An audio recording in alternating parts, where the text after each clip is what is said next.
A 24-year-old college student, Sarah, decided to spend the weekend catching up on homework while her roommates went home for the holidays. It was late at night when she heard the sound of footsteps in the hallway outside her bedroom. She froze, knowing she had locked the door earlier and no one else was home. The footsteps grew louder, slow and deliberate, stopping just outside her door. Sarah mustered the courage to whisper, "Who's there?" But there was no answer, only silence. When she peeked under the door, she saw nothing. Trying to shake off the fear, she returned to her desk, only to notice her bedroom window slightly ajar, though she distinctly remembered closing it. She locked it and sat back down, her nerves frayed. A few minutes later, the footsteps resumed, now pacing back and forth in the hallway. Gathering her courage, Sarah opened the door, but the hallway was empty. She spent the rest of the night locked in her room, too afraid to sleep. Later, her roommates found faint, muddy footprints leading from the backyard to her bedroom window. The most chilling part? The police told her the footprints stopped outside the window but never led back.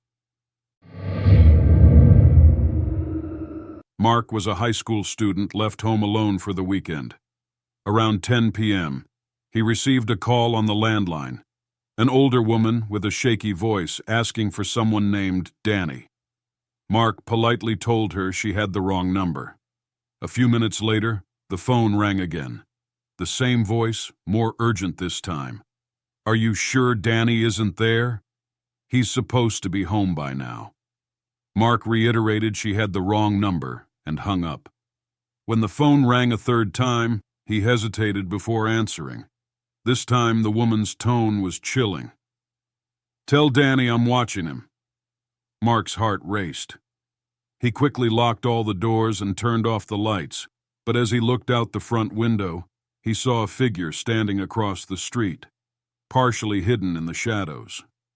The figure didn't move, just stood there, staring at his house.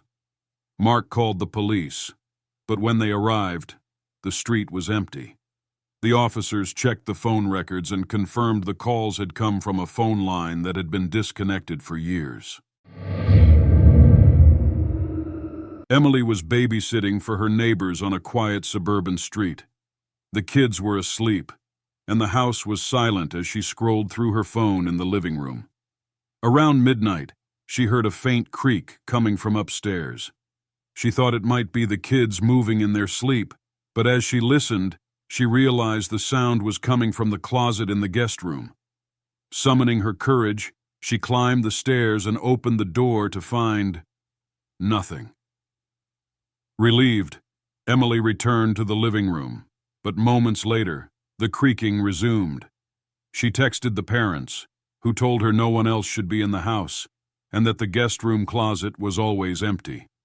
Terrified, she called the police. When they arrived and searched the house, they found a man hiding in the attic, accessible through the guest room closet. He had been living there for days, watching the family and waiting for an opportunity to strike.